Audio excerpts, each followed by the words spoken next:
back. It feels like I've been talking to myself again. But it's the only way you're ever gonna learn. You look back and it's all in the past. I'm dwelling on the thoughts I cannot say to you. If I don't say the words, then maybe it's not true. And it feels alright when they come and say to you.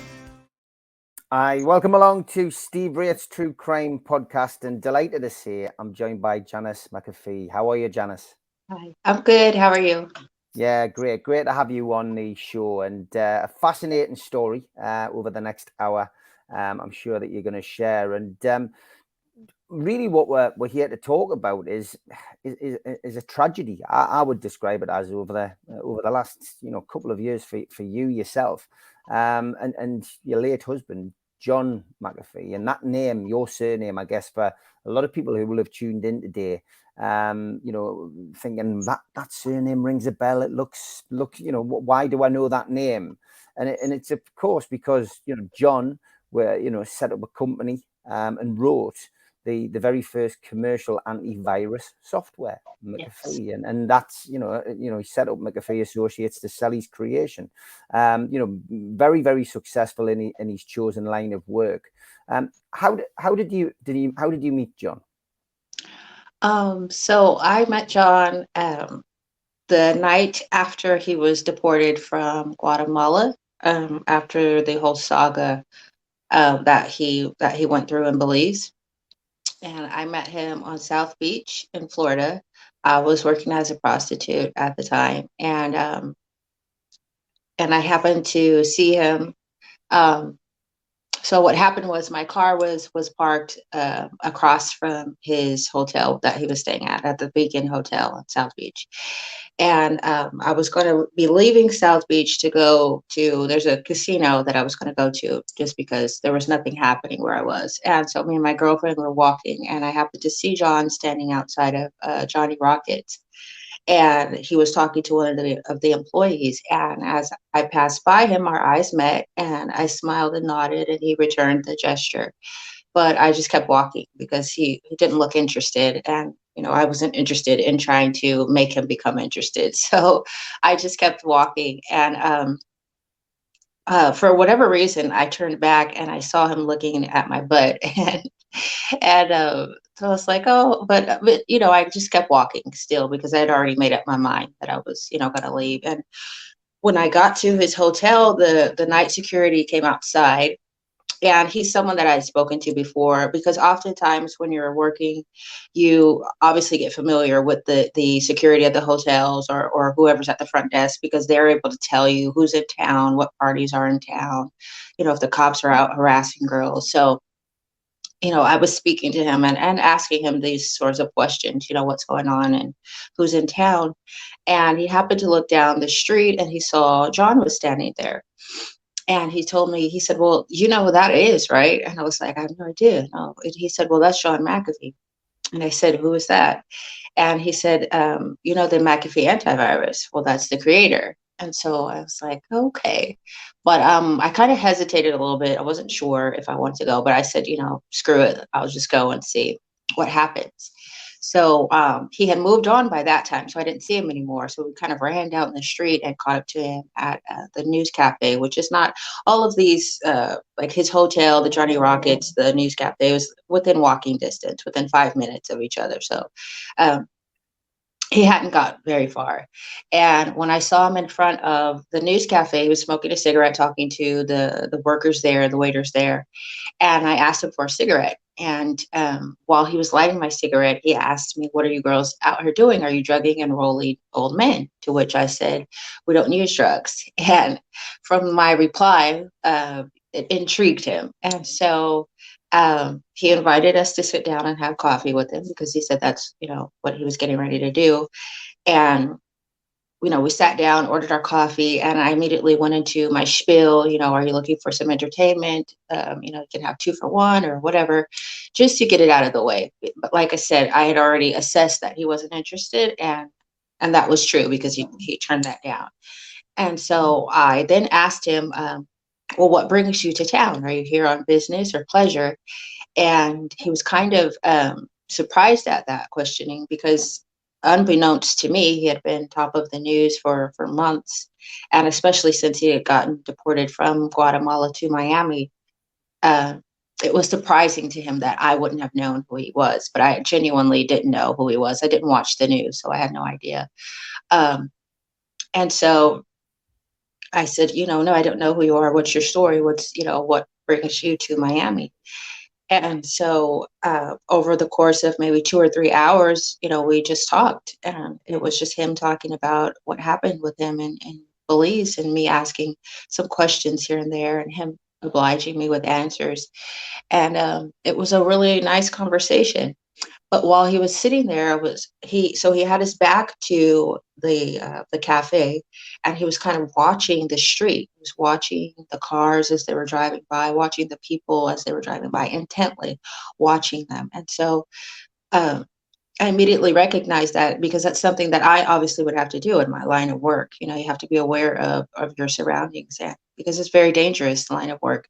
And so it just resonated with me that probably what he was saying was true. Obviously I didn't know, but from what he was telling me, it just seemed that was the case, that he was obviously still felt that he was in some danger. And so after that, my girlfriend, she was high on Molly, so she wasn't really adding much to the conversation.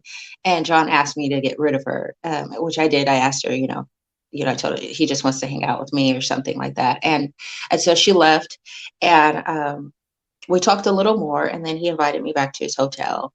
And when we did that, he he asked me if we could just cuddle, which I'd never heard. No one had ever asked me that before. So immediately I was thinking that it was something sexual. So I was like, sure. I had no idea what it was. I was like, sure, I'm sure I could do it. So yeah, we could cuddle. But he genuinely just wanted to cuddle, and that's what we did. He wrapped himself all around me, and he laid his head on my shoulder, and within 5 minutes he was asleep, snoring, peacefully sleeping. And it was just beautiful, a beautiful night. That we obviously, my life was kind of rough. I had a pimp who was extremely abusive, so I got beat regularly. And so for me, it was just a nice night, to have someone to be able to rest in my arms that way. It was just nice. And that's how we met. Yeah, I mean, it's it's an incredible story and an incredible journey. As we'll discover as well, has a tragic end. But you mentioned the situation that that he'd had in Belize. Can you just expand on that a little bit? Yes. So what happened was, so I think everyone knows, or that it's been widely reported about his neighbor being murdered. But there was a whole series of events that led up that happened to him before that. And so it was April, I believe, Aprilish of 2012. Somewhere around that time. John said that. This is as he told me, so I'm sharing it to you as he told me. So he said that there were two representatives from the government that came to his property where his lab was, and his lab was not a meth lab, which was, I don't know how that became news or reported about, but he was working on a topical antivirus. So he was moving obviously from computers to people, because living in that jungle climate, he had, when he came back to America, he had a lot of bite marks, all over his legs and his arms. And so his topical antivirus was going to address that, to help something like along the lines of mosquito repellent, if you will. But it healed up these bite marks, and he was already actually had developed some of it, and the locals were using it, and it worked. So anyways, these two representatives from the government came to his property in Belize and asked him if he would be willing to give a donation of $2 million to some local campaign of he never said who, but anyways, just to donate this $2 million, and they would give him favors, around the island, whether it was property or women or tax breaks, whatever, for that donation. And he said, no, thank you, and asked them, and they left. And he said a week after that, his property was then raided by the Gang Suppression Unit, which is the GSU. And when they came, they destroyed $500,000 of his lab and his lab. So his lab was completely destroyed. They brought all the employees, John included, and they had them handcuffed on their knees in the sun, for like 14 hours, I believe he said it was. They shot one of his dogs in front of him, and they arrested him, and they said because of a gun that he had that wasn't licensed, but then he was able to have someone produce the license, so they dropped that charge and let him go. And then it was shortly after that, maybe a week or so later after that, the same representatives came back and asked him if he had changed his mind about the donation, to which he said, no, screw you, get off my property. So this immediately for him sent him on a mission, if you will, to try to prove that he was set up for this raid on his property, because he wanted an apology as silly as that sounded. He always felt that it was probably silly looking back on it, wanting an apology for that. But anyways, that's what he wanted, because he felt violated, obviously. And so this is what he was seeking to prove. And what happened was he ended up giving laptops to some of the secretaries that work for individuals that were high up in the government. And on those computers was keystroke logging information. And so he was obviously able to get into their systems that way. And he said, instead of finding proof of them setting him up for the raid, he actually found proof of drug trafficking, human trafficking, money laundering, murder for hire, you name it, a whole gamut of criminal activity that was, that obviously higher up officials within the government were involved in. And obviously, when you understand the Caribbean and you understand that a lot of people do launder their money through there, you can imagine what type of people he would have found in that information, politicians, very wealthy people, around the world, you name it, because that's just a hub for that kind of activity. And so, so when he found out that information, he had, I think women maybe that he was able to pay them, he hired them to kind of parse through the information to find information relevant to him. And so one of the young ladies was sleeping with someone within the GSU, I believe. I'm not exactly sure, but she was sleeping with someone within the police department. And they were just kind of pillow talking, and she mentioned that what she was doing for John, this information that she had collected. So that information was now public. And that immediately began his kind of having to go on the run within Belize because of that situation, because now they wanted that information. And so John had other properties on San Pedro Island in which he would go and try to hide out at. And so he was being hunted, if you will, in Belize before all of this happened. And then when his neighbor was murdered, he was convinced that it was actually a botched hit on him. So this was Gregory Fall, wasn't it? Gregory Fall, yes, correct. And he felt that they just, went to the wrong house. They got the wrong house, the wrong American's house, because obviously they were both wealthy Americans. And they did live next to each other, but it wasn't like their homes were exactly next to each other. It's on a beach, and there was a few miles between their homes. But so that's what he always felt happened, that it was a botched hit. And so once that happened, that's why if anybody's familiar with reports from that time, you'll hear John speaking about, what he thought was happening to him, that the government was coming after him, and that he didn't have anything to do with his neighbor's murder. And so that's the Belize situation. Yeah, I mean, that situation of the death of the neighbor really set his life really into a spiral. I couldn't imagine being in that kind of situation where, you feel paranoid, really, that the government are trying to get you. Yeah, I'm sure it was very intense. He told me stories of nights when when they would be like surrounding his condo, or, um, I think he said that there was a shootout at some point. And so it was obviously very extremely intense. And from there, what happened was he was able to somehow get out of Belize and get to Guatemala.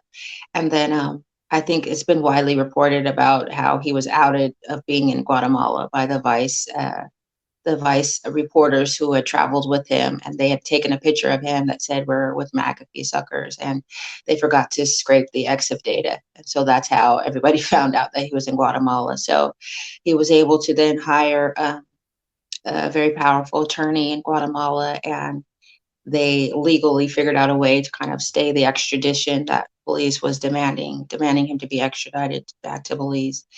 And that's also where you see the reports of him faking a heart attack, which he did. Obviously they didn't know it was fake at the time, but it was faked because his attorney, I guess, had said he needed some time to get the necessary documentation before the judge to sign it in order to stay the extradition.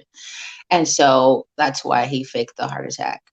And then him being subsequently then deported from Guatemala to Miami. Why Miami? I don't know, but I'm glad it happened that way. Mm. I mean, the one thing that used to stand out for me about John was the fact that he was a libertarian. He advocated decriminalization of cannabis and end of the war on drugs, something which a lot of people across the world support. And he also ran a presidential campaign in 2016, didn't he? Yes, he did. That was such an awesome time in our relationship. It There was, we go. That brings back memories there, I guess. yeah, it does, good memories. It was fun, because he ran his campaign the way he wanted to, which is not anything like anyone else would have done. His campaign videos that he created were amazing. I'll have to start sharing those, but they were just not even what you would expect from a campaign video, where people kind of attacking another candidate, or saying, "I'm going to do this if I'm elected president," or whatever. And he never said that. He just gave more of a real, this is life, this is the world, this is how things are, and this is how I see it. And if you want change to happen, you have to be the change, and you have to be willing to step outside of your known ideologies, and be willing to, um, I guess, be willing to just be open, to being different, doing differently. I guess I can make this comparison. In America, everyone complains about politics and the politicians, but when it comes time to vote, we go out and vote for the same people. So it's like, if you're expecting change to happen, you can't keep continuing to vote for the same people, because that's insanity. That's literally the definition of insanity. Doing the same thing, expecting different results. So he always was one to even advocate for electing a homeless person, because that would be better than what we currently have, or just vote everybody out instead of voting for those same, top names that are in there, because that's how they're getting in there. There's people voting for them. But if we stopped voting for them, and maybe just voted at random just to see what would happen, I'm sure things maybe could have an opportunity to turn around. It's not a definite solution, but it's better than what is happening. You know. Yeah, I mean, to run not one but two presidential campaigns is quite Yeah. something. I mean, running as a libertarian as well.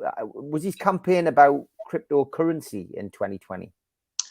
It was, yeah. He spoke a lot about that. Just because, obviously, given our situation, at that time we were uh, sort of in hiding, on the run, and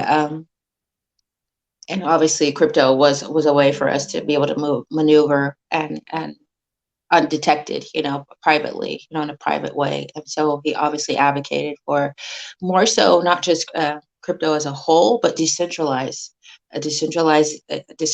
exchanges, decentralized crypto as well, privacy coins.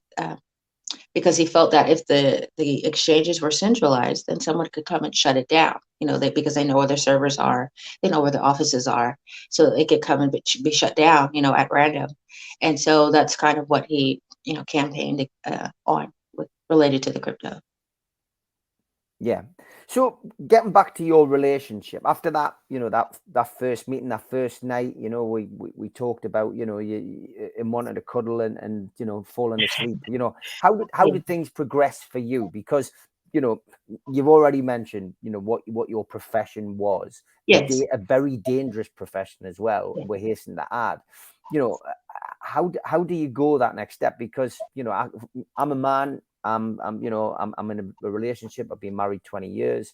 I've never. Congratulations. Thank you. I've never used. I've never used. That kind of profession for myself. But I know a lot of men do. And from my perspective, how I can never imagine that you would progress. I mean, I guess we've all seen the film Pretty Woman, so we know it. We know it happens. But how did it progress for you guys? So nothing like Pretty Woman, obviously. And I will say, most men are just looking for an itch to be scratched, if you will, right? And it's nothing more than that. And so I guess it was maybe that wasn't necessarily the thing with John, although sex was not super important. I mean, obviously, there was some, but it wasn't the mainstay. I think he, because of the situation with Belize, because of my profession, and because of my knowledge of the streets and knowing how to maneuver and stay safe, I think it was necessary for him. Anyways, he felt, I'm assuming, would have felt that he needed someone who could have his back as well. So it's not just him looking out for himself, because obviously two pairs of eyes is better than one. And so I think that was initially why he wanted to continue our relationship. And so he stayed in Miami maybe a week, maybe two. It wasn't very long, but I was with him every day. And yeah, so that's how that progressed. And then he ended up leaving, and he went. He said he was going to buy a truck, and he would contact me in a week or so, and let me know where to come and meet him. And so during that week, I was like, oh, he's not going to call me, whatever. That was a nice time and whatever. And in the meantime, I had obviously Googled him, and that's when I saw our pictures. Someone had taken pictures of us. We had been walking along Lincoln Drive. We were going to lunch, and someone had taken our pictures. So it's my first time seeing my picture, sort of in a news paper, online, anyways. But and my pimp always was trying to figure out a way to get money from him. If he could extort him or take pictures of him and sell it to the tabloids, because at this time no one knew where he was. After he had done, I think he had done a couple of interviews in Miami. And after he'd done that, no one knew where he was. They didn't know where he was staying, who he was with, what was happening. And so the pimp was thinking we could get some money from tabloids if I did that. And, I wasn't interested in that. For me, I understood what my meeting him meant. It meant that I may have an opportunity here to escape this life. I didn't want to be a prostitute anymore. I just turned 30. 25 was the max age I was giving it, but things happened, whatever. But I was just fed up with, that life. And so I didn't want to do anything to jeopardize that. I didn't want to do anything to jeopardize John wanting to keep me around. So I didn't do the things that the pimp was suggesting. And so then I eventually went and met with him in Tennessee. I flew to Tennessee, and we drove on a 3-week trip from Tennessee to Portland, Oregon. I don't know why it was Portland, Oregon, but we very, lazily and slowly drove across the country. He later explained to me he was we were stopping at these places because he had money somewhere hidden in these places, and that's what he was doing, collecting wherever he had the money. He was collecting that, and so, but I had no idea that that's what was happening.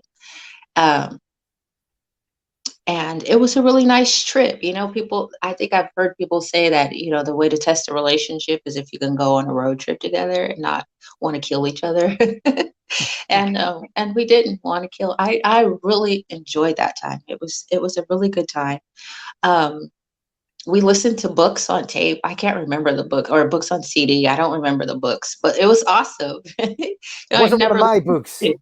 Uh, no, no, I'm sorry, but it was awesome though. I never listened to books on CD, so when you get wrapped up in the story and we're driving, and something I will say, which made me very nervous, is that when he drove, if he got a message or something, he would get busy in his phone. He was just one of those guys. I think a friend of his would call him the absent-minded professor, because he would just get involved in something and everything else is just, out of mind.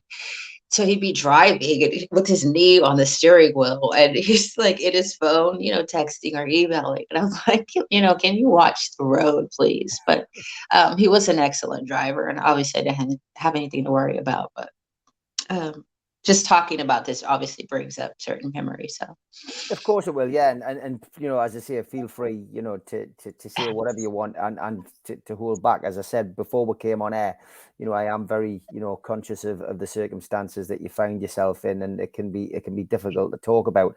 I've got to be honest, the photographs that I looked at whilst I was doing my research before we started the interview, I've got to be honest, Janice, you look so happy. I was so happy, so very incredibly happy. Obviously, there's a lot of other things that were happening, just because of the situation and John being who he was. But I was genuinely happy with him, and no matter what else was happening, I wanted to be with him. I Mm. was happy with him, and I wanted to be with him as long as he wanted me with him. It wasn't a situation where I would have went crazy on him if he wanted to, not be with me anymore. I would have accepted that. Um, but that wasn't really the case. And I don't know, he's just a very likable person, and also I felt that he needed someone to um, be looking out for him as well. Not that he couldn't handle himself, because obviously he was very capable of doing that. He did not need me at all. Um, but I just wanted to help him in that way, because I was, kind of savvy in this, and because of my background being in dangerous situations, I knew how to handle myself. I knew how to maneuver, so I was able to meet him where he was in that. Although the people that were after him were obviously a higher caliber than what I was used to dealing with, but the things that I had learned definitely helped me to be an asset in that regard to him. Mm.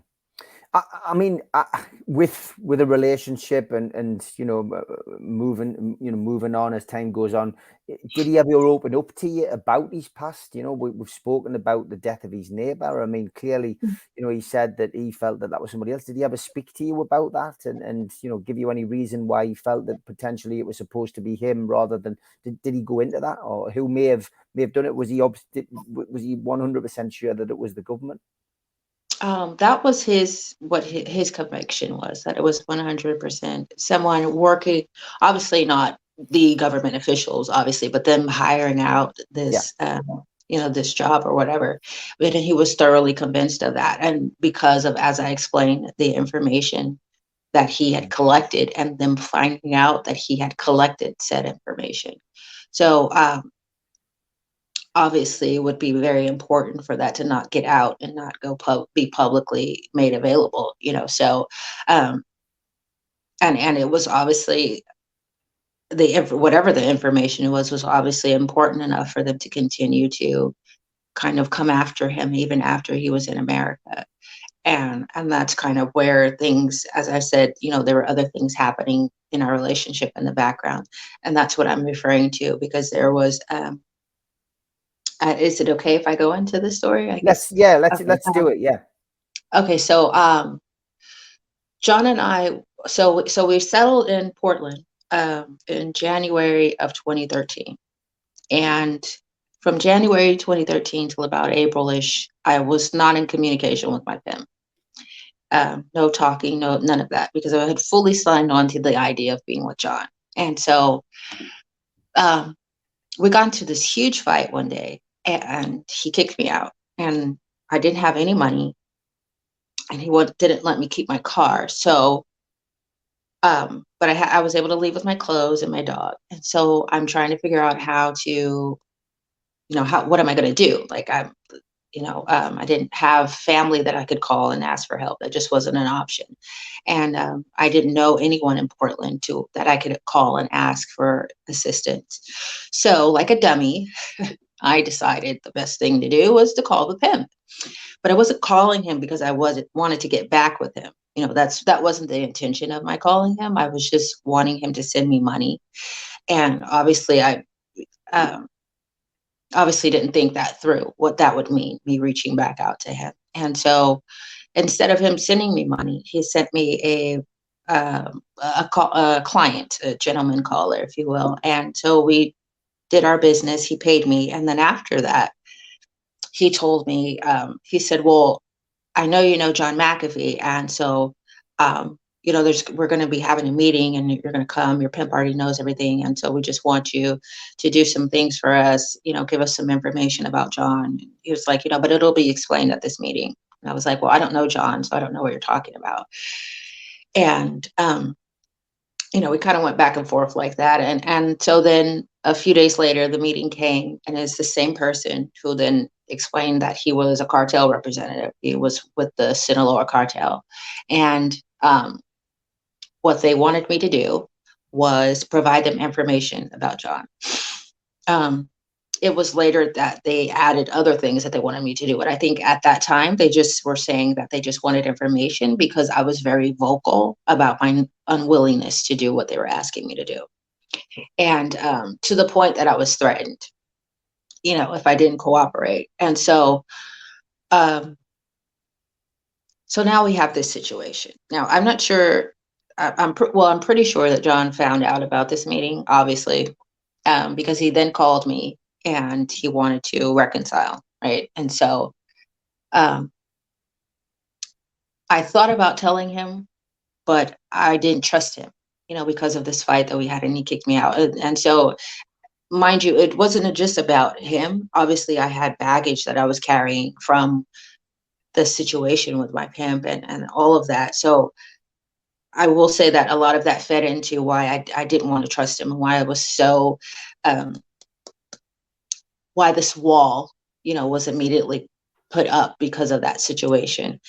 And so anyways, we reconciled. I moved back to the apartment, and then began this series of things that my pimp was calling me and meeting me and asking me to do. They wanted me to make a spare key for our apartment. They wanted me to, because I wouldn't make the spare key for the apartment, they then wanted me to leave the door open, because in order to get into our building, you needed to have a sort of key lock in order to get in. And so, I didn't do that. They asked me to park the car on the street in a certain area so that they could have access to it, to disable it in some way. And so all of these things that they were doing, I was, telling John, specifically about the car. I told him, instead of parking on the street, park it in the parking garage where it's safer. And, and don't go out by yourself, at nighttime, or just period, if I'm not here, because I was going back at that time to California to visit my children. So I would tell him, if I'm not here, don't go out by yourself, have someone drive you around, and trying to kind of safeguard him, or at least help him to protect himself from the things that I knew that they were trying to do, to collect him. And this all culminated or went to a climax when I was given a substance. It was a grainy gray substance in a little baggie. They asked me to put it in his food when I cooked for him. And so obviously I didn't do that. And I think the things that I didn't do helped maybe help John to understand where kind of I stood with that I wasn't trying to do him harm, even though I wasn't speaking to him about what happened. I just wasn't comfortable doing that. But I think he could see from my actions that I wasn't trying to hurt him.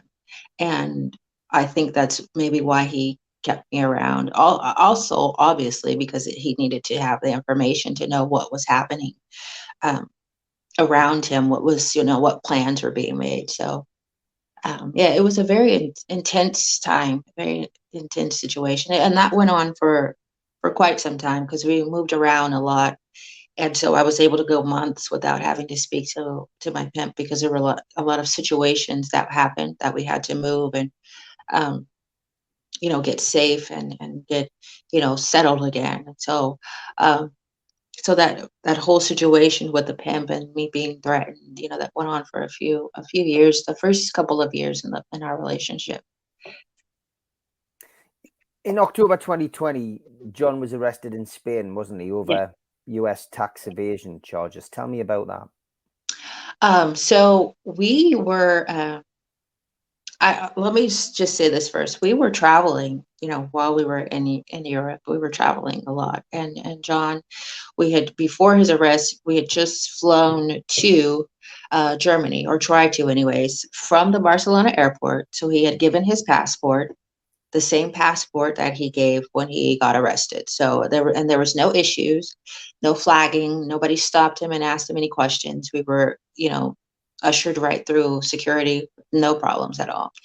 And when we got to Germany, we obviously had to be turned back because of COVID restrictions being enacted again. And so we had to go back to the Barcelona airport. So fast forward to October 2020, John was again flying out of the same Barcelona airport using the same passport that he had used, maybe a month or so earlier. And he explained to me that his passport had been flagged as stolen. And that's why they detained him initially. And once they had him in custody, it was then the next day that this warrant became public or was put into the system. And so now he was being held for tax evasion or tax related crimes, and being held for extradition to the US for those crimes, alleged crimes. And obviously that was the beginning of, probably the worst time in your life, I guess, because the US federal prosecutors brought criminal and civil charges. They allege obviously that John had failed to file his income taxes over a 4-year period. Right. It just became an impossible situation for him, didn't it? It did, but I will say this. So once John came back when he was deported, came back from Guatemala to America, he never paid taxes again. And he made that publicly known. He spoke about it. He even campaigned about that during his 2016 election. So this was public knowledge. And if they wanted him for this, if there was a problem, they could have found him anywhere at any time. They could have garnered his he was getting his Social Security. They could have garnered their taxes from that, as they do. They could have come in and repossessed his properties. All of these things could have happened, or even sent a letter and said, this is the problem, that we have an issue. But none of that ever happened. He even would send letters to the IRS yearly and say, I'm not filing my taxes. And he'd give them reason why. So this was not something that he just was secretly not doing. He was very public and vocal about his unwillingness to pay taxes and why, because he felt that they were unconstitutional. Income taxes, anyway, were unconstitutional, and he didn't want to pay them. Because he, over the years, he said he had paid over $50 million in taxes. And he obviously didn't feel that he was getting any services from the government in which his taxes were going toward. And especially when he had these issues internationally, and he would try to go to the embassies and they wouldn't help him. They would refuse to help him. So definitely would put a sour taste in anyone's mouth, about taxes. And again, income taxes in America, at least anyways, they are unconstitutional. And so that's why he was just so adamant on that being the hill that he was willing to die on, if you will. Yeah. And he was imprisoned for this. Yes, he was in prison for this. And what was his so conditions like, Janice? in the prison, I've got. I I don't. mean, I've got this photograph. I'd never seen this before until I started looking out. Is that the actual prison, or is that in a different situation? I can't see the picture just yet. Okay, there's a photograph of him Oh, okay. on a double This, bunk. yes. So this happened. This was in the Dominican Republic. This was not Okay, in Spain. okay. This was a different time. So Uh, what were his conditions like? Um, from what he expressed to me, he said the people there were kind to him. The other inmates were, the guards were. Um, he said initially some of the guards from different parts of the prison would come over just to meet him and talk to him. A lot of the prisoners were surprised that he was in there with them, because he was in like what we call in America general population. So he was not secluded in a private area. He was with the general population of the prison. So, murderers, rapists, drug traffickers, human traffickers, whoever was in there, he was with them. Um, they would call him Papa America, and he obviously knew how to handle himself. It wasn't his first time being in a foreign prison, so he definitely knew how to handle himself. He I don't think he ever had any issues, at least not that he told me about. Well, he told me about one where someone tried to kind of get in his face a little bit, but one of the other prisoners came and got in between that and said, "Hey, we don't do that." So they were very protective of him, and just looking out for him. Um, and you know, Now I'm only saying what he told me. It could have been pretty rough for him, as Yeah. I would imagine it might have been, but I would imagine he probably just didn't want me to worry, so he probably maybe not tell me everything that was occurring. But for the most part, what he shared with me was that he was okay, and he was handling it as best he could, as best as anyone could, in that situation. Was he entitled to visits? He was entitled visits, but he did not want me to visit him because there was a concern for security that maybe someone might follow me, leaving to where we were staying, which, obviously we were trying to keep that private. And so I didn't visit him, although I wanted to, but he obviously had visits with his Spanish attorney. And, but we spoke every day. We were able to speak 3 times a day. That's how many phone calls he was able to have. And the phone calls were 8 minutes a piece. So, we spoke every day. And, we had lawyers working on the situation. So he understood, there was a plan. He understood that what was, the process of things that were happening. He had 2 Spanish attorneys, uh, because there was another that we had found who was more knowledgeable on extraditions. He had obviously 2 American attorneys because aside from the tax charges, the SEC brought on some other charges.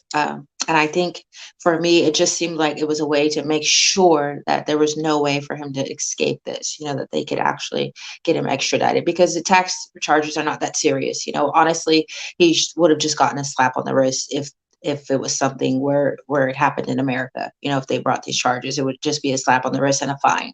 No jail time, nothing serious like that. And one other thing was that they never mentioned what he owed in taxes. So they never said, this is what you owe us. They just said you've not paid taxes. And he actually never filed taxes. I think I might have said this, but he never filed taxes during that time. And so for there to be fraud, which is also something that they were claiming, you would have to be filing taxes and not being truthful on him. And so obviously, yeah, we're just looking for anything, I think, to be able to get him back to America. And so moving forward, I guess to the day of the day of his death, I guess we should move forward to that, or maybe I'll Yeah. let you ask Well, another question. well, yeah, no, but you preempted guess where we're going to go, and then again, take your time, going through this, because this is still going to be quite raw for you. But I do just want to mention the day before John's death that you did post. I read in one of the British newspaper reports, put a tweet out Now the US authorities are determined to have John die in prison to make an example of him for speaking out against the corruption within their government agencies. There is no hope of him ever having a fair trial in America. And, you know, that must be a tweet that really, I wouldn't say haunts you, but, you know, it's just, it's very prophetic, Janice. I know. Just take your time. Yeah. Obviously I didn't, you know, obviously I wasn't wanting that to happen, but it just seemed that that was the case, you know, because they were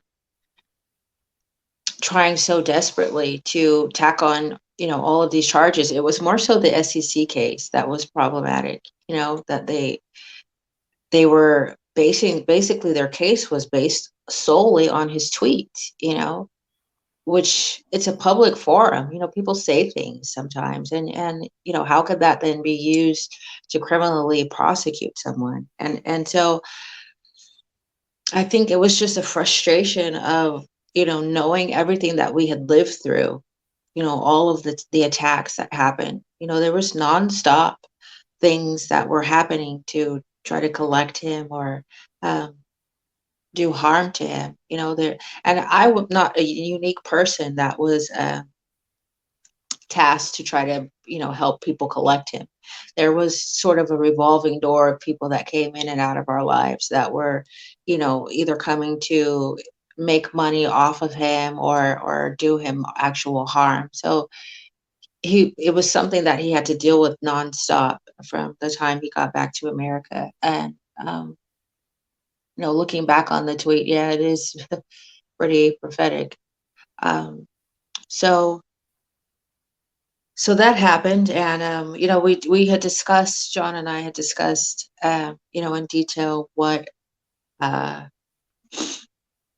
what was going to happen when he went to court for the hearing for the extradition, and we all knew that they were going to grant the extradition. This was not a surprise to anybody, not a surprise to me, to John, to any of his attorneys. We all knew that they were going to grant the extradition, and there was going to be a appeal filed immediately. And we also all knew that he wasn't going to be extradited the next day, week, month, or even year. There was going to be a you know, time where he would obviously still be in Spain.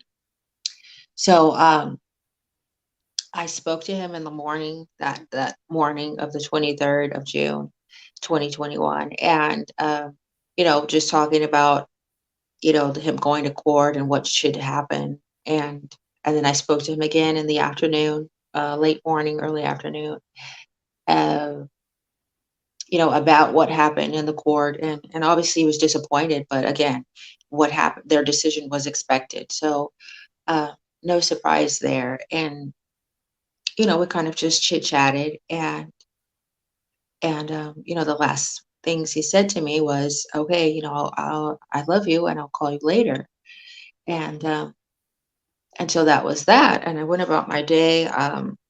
What I would do was collect the daily headlines from different news outlets, just to talk to him about, you know, to keep him kind of up to date on what was happening in the world, or just to tell him about my day or whatever, you know, to kind of just give him an escape from, you know, from whatever was going on in the prison.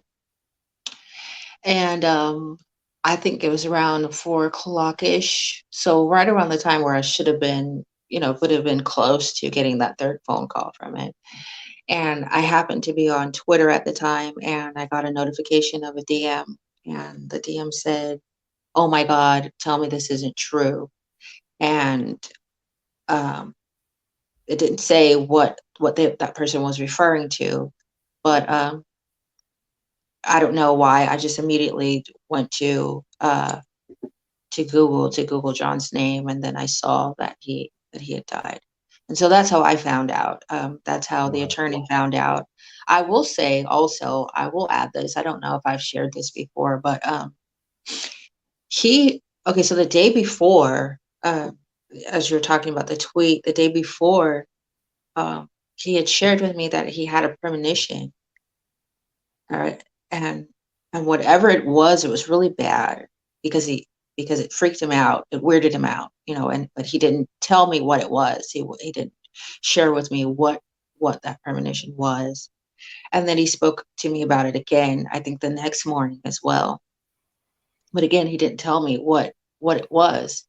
And so obviously when this happened, this is running through my mind. Like, what was the premonition? And is this the premonition that he was talking about, or that he was concerned about? Like, what? I don't know. So that was a really, really, really, really, really rough day for me. Just because finding out that way, I would have appreciated the prison calling the attorney at least, and letting us find out that way. It's really kind of a cruel way to have to find out that your loved one has died, and and mostly I think I kind of seesawed between disbelief and just absolute devastation, and it was just kind of a blur what happened then. And so after that, I was able to go to the prison to pick up his belongings, and I spoke with, I believe it was not the warden, but he was the head of the guards there. He was the head person of that, and so he spoke very kindly or very highly of John, and said that everybody liked him, and he didn't seem like he was in a bad mood or anything. Like, everything seemed normal with him. He was his same usual self, joking with people, laughing and smiling, talking. He wasn't depressed or anything or down. They just said he was normal, his normal self. And then he was very surprised about what happened. Um and something that also kind of struck me that he told me was when they found him, when he was initially found in the cell, his feet were on the floor. And it was always very puzzling to me why he would go out of his way to share that bit of information with me, because obviously, if anyone's familiar with the Epstein situation, he was found in the same way. When he was hanging, his feet were on the floor. And so it just and so now that's in my mind. Like, why is he sharing that with me? And is he trying to let me know that maybe something similar along the lines of Epstein happened with John? Obviously, I've not accepted that he was suicidal, just because I spoke to him, and I knew him very well, and it just didn't seem like that's where his mind was, and in the absence of the autopsy report, I could only speculate, and so I want to know what happened to him, which is why I've been waiting to, and why I've appealed their decision to not give me the autopsy report, because I want to know what happened, because he actually was not dead. When they found him, when he was found, he was still alive. He had a heartbeat, he had a pulse. And so I just want to know what happened from them finding him alive and then pronouncing him dead. What happened in between that time? Why do you think you're being denied this opportunity? Why are they dragging their feet? Which is an English saying, just means why are they, making this almost impossible for you to find out? And of course, the biggest thing, you can't have the body released until this is rectified. Yes, right, exactly. Which it was a tough decision. I will say that it was very tough for me to say, okay, appeal it. But even looking back then, I had no idea how long it was going to take them to decide this. At the time, I didn't know that 6 to 8 months was the time frame of how long it could take them to make this decision. So from February to October of 2022 would have been the 8-month period, and I still haven't heard. They haven't rendered their decision. We're now in February of 2023, so a full year later, and I'm still waiting for their decision. Why they are reluctant to release the autopsy report, I have no idea. I don't understand it. I can't I have no reason why. There's nothing that makes sense to me why they would be hiding or delaying, other than maybe there's something that they're trying to hide. That's obviously the only reasonable conclusion that one could come to. If this was just an open and shut case of a suicide, well, then there should be no problem with me getting the autopsy report. And because that's all that I want. I just want to know what happened. I don't want to accuse anyone of anything. I don't want to fight anyone. I just want to know what happened, because again, it's been falsely reported that he was found dead in his cell. He was not dead. He had a pulse. And so I want to know what happened from the time that he was found until the time that they pronounced him. Not because I think that something was done to him, but because I just want to know. And I think that is just a reasonable thing for someone to want to know what happened to their loved one. And so I'm still here in Spain waiting for that decision, and hoping that maybe bringing the public's attention to what's happening, maybe that will help to pressure the courts into rendering a decision sooner rather than later, because I don't want to be sitting here on the 2-year anniversary of John's death and him still not being laid to rest. Is there anything that anybody can do to help you, Janice? Just spread the word, I guess. Honestly, I don't know, unless the judges in Spain. And not threatening anyone. I'm just saying, unless I know what you have mean. their Yeah, email, maybe if you have their email or a way for me to contact them and say, hey, could even you a petition. please? A petition. I mean, it's Yeah. something simple. It's something simple, but it can be effective if you get a mass swell of people who sign it. So there is a petition. If you go to releasemcafee.com, you can find the petition there. You can sign it and share it if you like. But honestly, the petition is, in this situation, I'm not sure if it is helping or will help to sort of move their decision making, but definitely it is a way to keep the public eye on it and to keep the conversation going about what's happening, so that doesn't kind of die off, because this being in the public eye obviously makes it a lot easier, or maybe more difficult, for people to let this sort of fall by the wayside. Yeah, I mean, the other thing about it is exposure, like you said. The Netflix drama. I think the documentary that people will have seen, again, it raises the profile. Netflix is one of the biggest, if not the biggest, streaming channel, in the world now. Yes, it is. Yeah, I don't know if you saw the documentary. It was entertaining, I will say that. It's an entertainment. That's the thing. Yeah. And I think that's why podcasts like this, and I know you've been on one or two other podcasts of which I'm a big fan of, and that's the way, because it's not controlled to a degree. We allow you to speak. We'll let you get your message across and say what potentially other channels would not allow you to say.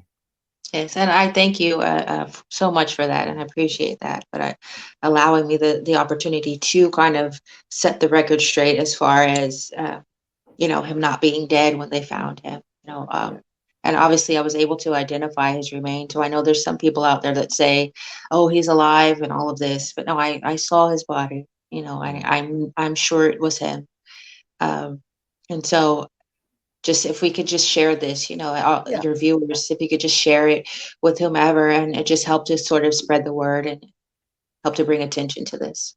Nick and Katie are big fans of mine, which is very nice of them. They often reach out to people, and Nick reached out to you to ask if you'd be up for coming on the podcast. A big thanks to him. Thank you, Nick. I always give him an opportunity to ask a question. Now, he sent me two, Janice. So these are the two questions from Nick. He first of all would like to know your thoughts about gun control, the Second Amendment, for example. And he said, because he remembers John saying in a tweet that the USA should be ready for as he said, a civil war over gun control. Now, as a member, as a human being and somebody who lives in the UK, our media constantly puts out, news from the US about mass shootings, and we see arguments time and time again between two sides of the fence about, should guns be legalized, should they be taken away? What's your view? Nick's wanting to know.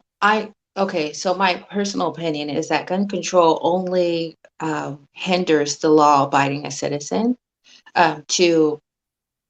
if they wanted to purchase a gun to be able to purchase it to protect themselves. That is the fundamental reason for the Second Amendment. Actually, I'm sorry. It's not the fundamental. The fundamental reason is not for you to protect yourself just from your fellow citizens, but the Second Amendment was actually created to uh, enable citizens to arm themselves in the event that their government became tyrannical.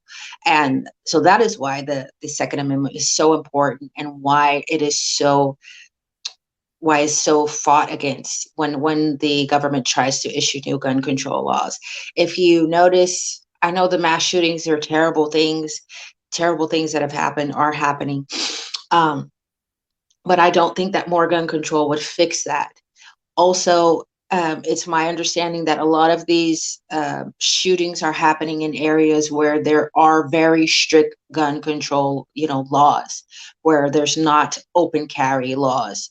And so it's so I tend to feel like if there's in Texas and in the South, the South of the United States is a very open carry, heavily armed area, and you don't see a lot of mass shootings happening there. Obviously, there's crime there, there's violence there, but I think a lot of it is deterred because all of the citizens are actually armed, and I think that it is up to the individual that they should have the right, if they want to purchase a gun, they should have that right to do so. And obviously needing proper training to take care of themselves. But I think also we have a mental health crisis that's happening as well, because when we find out, once these mass shootings happen and more information is understood about the person who carried out the shooting, you understand that there was probably some mental health issues there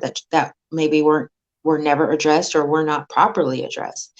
And I think if we start addressing that, maybe that might help. Also there's times where people kind of knew that the person was maybe not behaving normally, or there was things that were off about them, but they didn't report it.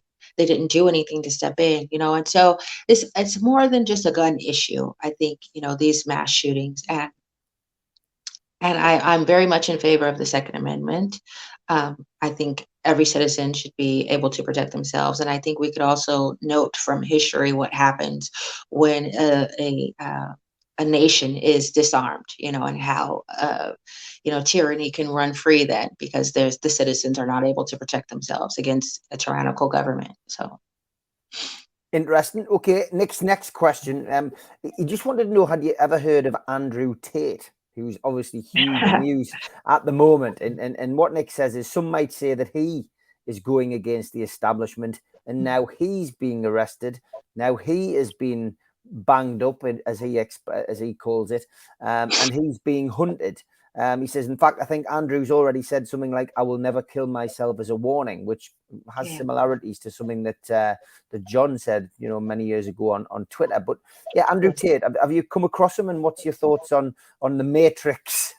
I have come across him. I will say he's very interesting. His opinions are very interesting. Not, I guess maybe I could say it's understandable why they are coming after him in this way, because his own words, when taken out of context, obviously they testify against him, and paint a very not so nice picture of him. So, but it definitely does feel like there's something more to what's happening to him. It definitely feels like there's maybe a unified sort of attack against him. It definitely seems that way. I'm not sure what he's meaning by the Matrix, what he's referring to in that way, but there definitely is powers that be that are sort of kind of in the shadows, controlling things, controlling narratives, controlling opinions by what they put on the news, by what's not put on the news, even. So there is definitely a problematic shadow system that is running behind the scenes, if you will, and most people don't see it. And so I think I do like the fact that he's brought that to light, and he's made it a message that has been something that younger generations are receiving. so that they're understanding that things are not as they seem, and that you should not take what your government says at face value. I know that probably may be a lot for you guys in the UK, because obviously there's a different relationship with your with your government, but America, we were founded because of running from what they saw as tyranny, and wanting to be free. And so that's just embedded in us as Americans. And but for me, I have always been a person who questioned authority, sometimes to my own detriment. Yeah. But it's just a natural thing. I hear what you're saying, but what is actually happening? Because usually there's something, and this has been proven time and time again with some of the FBI releasing what I want to say, unclassifying some Yeah. documents, maybe about the Kennedy assassination. Everyone always said that the CIA was involved, and now we know that they were involved.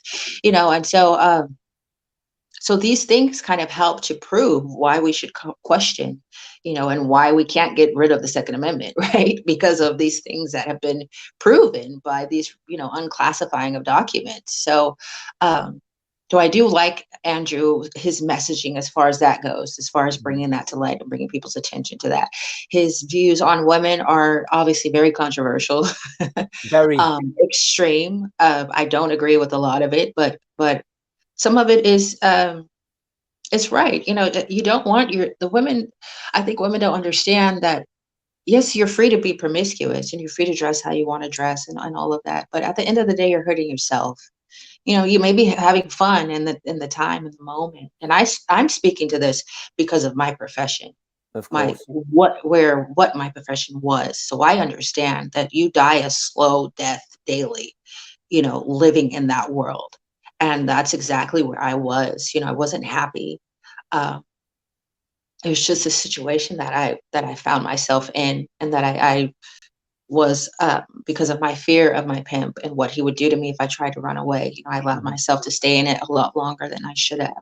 But being promiscuous is something that's only going to hurt the women, because you're mostly being promiscuous with men that don't deserve you anyways. They have, they're they're not men that would appreciate you and care for you as men should. And so that then jades you to any good man that you may meet in the future, So definitely I think that's kind of the gist of what he's trying to say. But he takes a more obviously in your face kind of controversial approach to it. And I hope that he is able to get out of this situation if he is innocent.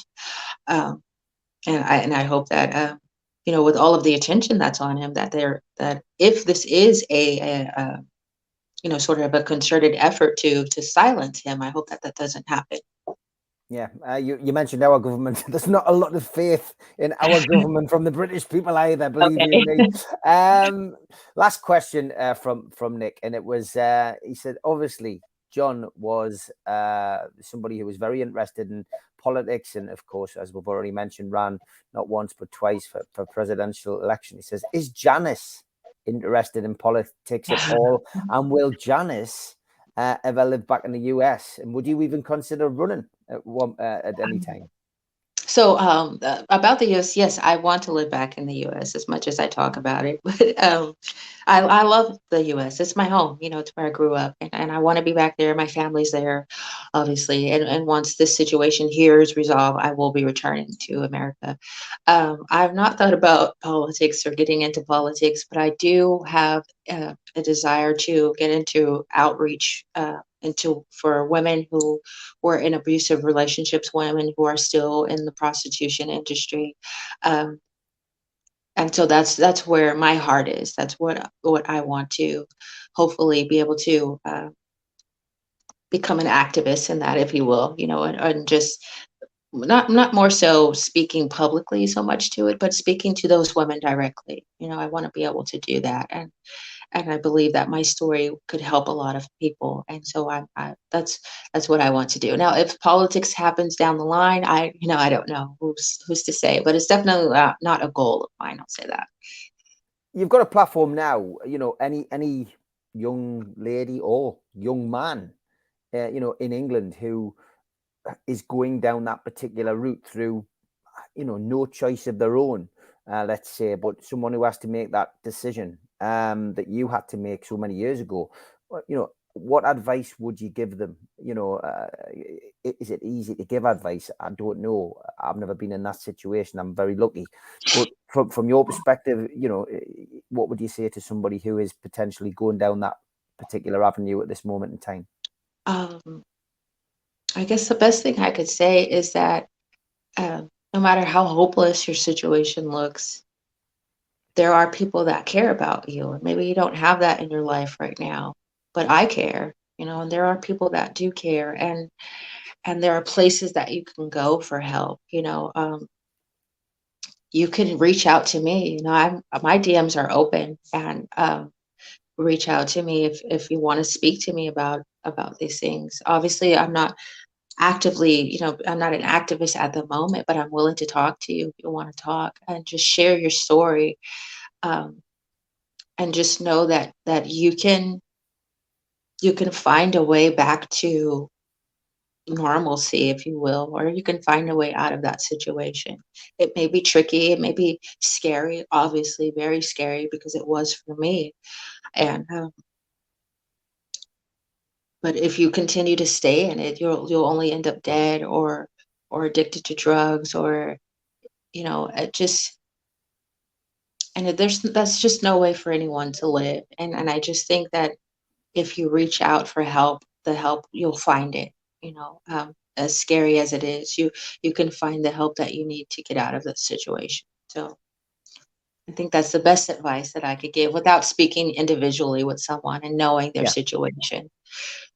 I'm gonna obviously get your contact details and what you want to share, and I'll stick them in the link below. I just want to ask Janice, and I don't do this very often with guests, and maybe I should do, but your story's been so compelling, and I felt quite emotional listening to you at times. I just want to ask how you are. Oh, thank you. I'm okay, actually. I wasn't for a long time, maybe the first year after John died. There were some situations that happened, and I thought I was going to die. It was pretty intense, but I'm okay. I think I've cried myself silly mostly, and it's still hard to be on Twitter and people talk about John, or they'll put pictures or videos. It's hard for me to look at them, just because the situation is still so raw, and so uh, it's just still happening. I'm not able to move forward, so it is very difficult, and I don't wish this on anyone, not even my worst enemy. Just this sort of limbo, where you don't know what's happening. I can't make any plans. I'm just here, trying to survive and wait for an answer. But outside of that, I'm okay. I'm okay. It's been a good time for me, a healing time for me.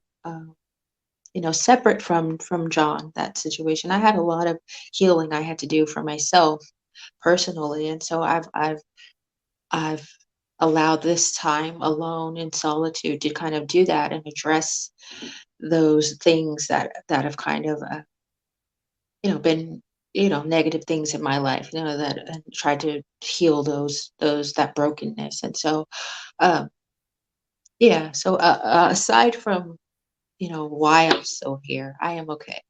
Yes, thank you. Janice, you've been a wonderful guest. If you ever need a chat, if you ever need more help on trying to get what you need, then feel free to reach out, because I think you do deserve all the help you can get, and let's hope you get some kind of resolve very, very soon. All your links will be below.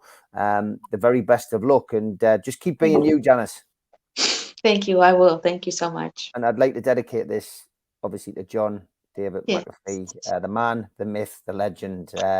And yeah, wow, what a life he led. And he's left a legacy, and left, a lot of good memories for you, I'm sure. Rest in peace, John. Thank you very much, Janice. Take care. Thank you. Bye-bye. Thank you.